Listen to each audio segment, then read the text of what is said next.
দেখো সকালবেলা আমি মা কালীর মন্দিরে এসে গেছি এই বাজার যাওয়ার পথে। এখানে বড় ঠাকুর আছে, আবার এদিকে শিব ঠাকুরও আছে। এই মন্দিরটা এলে না সারাদিনে মনটা খুব ভালো হয়ে যায়। এখানকার ঠাকুর মশাই খুব ভালো।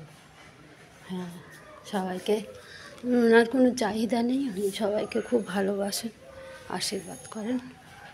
দেখেছো তো ঠাকুর।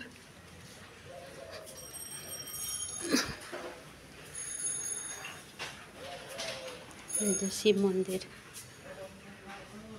শিব ঠাকুর আছে, দেয়ালেও আছে সব।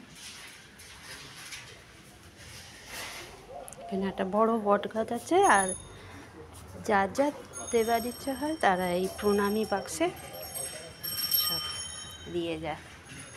ঠাকুরমশাই নিজে হাতে কিচ্ছু নেন না, যার যার দেবার এইখানেই দিয়ে যায়। একটা বড় একটা বট গাছ আছে, আমরা এই বট গাছের তলায় এসে বসি। একটা বড় সুন্দর বট গাছ আছে, আর চারদিকটা সুন্দর করে ঘেরা আছে, দেখতে পাচ্ছ। এখানটা এলে মনটা শান্তি হয়ে যায়।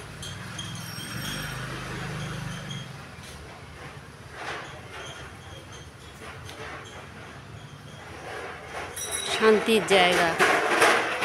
ঠিক আছে, সবাই ভালো থেকো।